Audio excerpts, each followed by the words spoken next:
On this episode of China Uncensored. I love China. Hi, welcome to China Uncensored. I'm your host, Chris Chappell.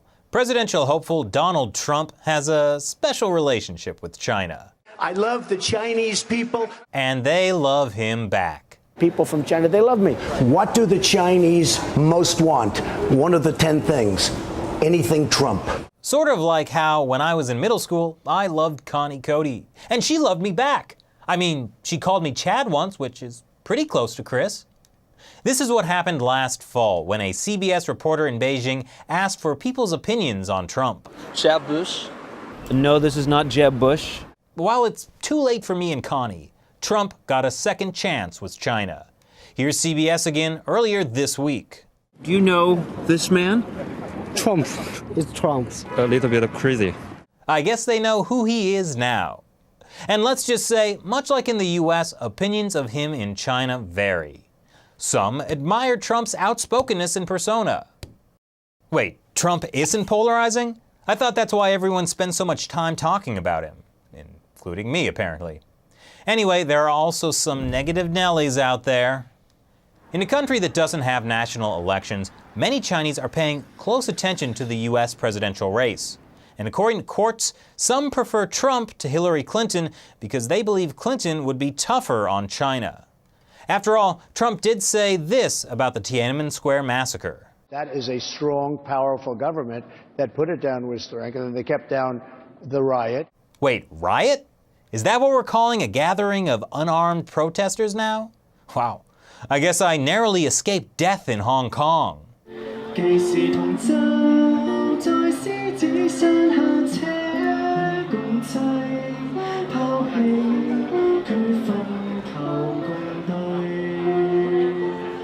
Anyway, after Trump's comments, a bunch of Chinese human rights lawyers released this open letter.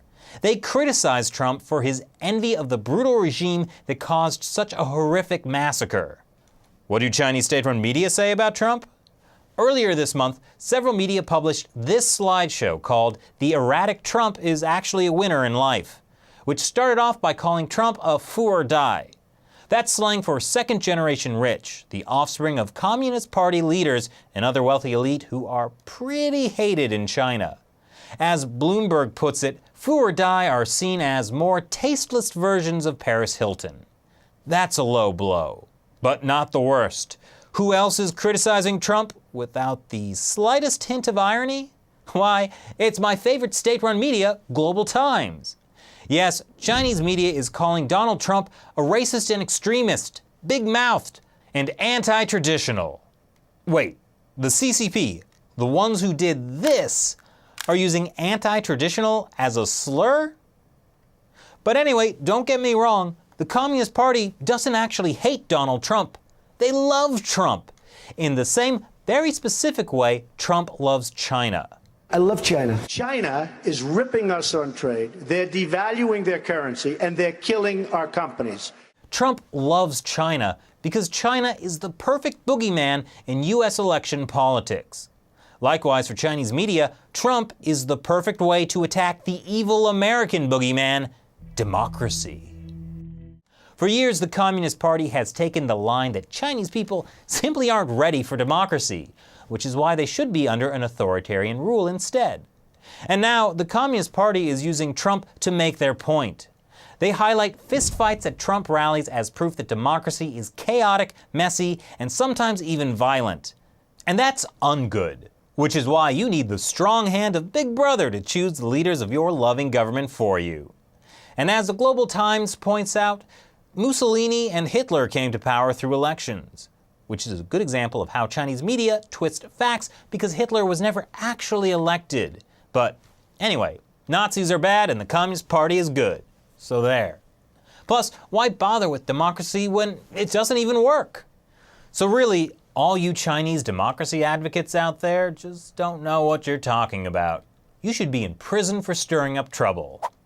Ah, everything is as it should be. So in many ways, Trump's presidential run is a huge boon to the Chinese Communist Party. They use him and the chaos of this US election cycle as proof that the grass isn't really greener on the other side. And considering China's pollution, that's saying something.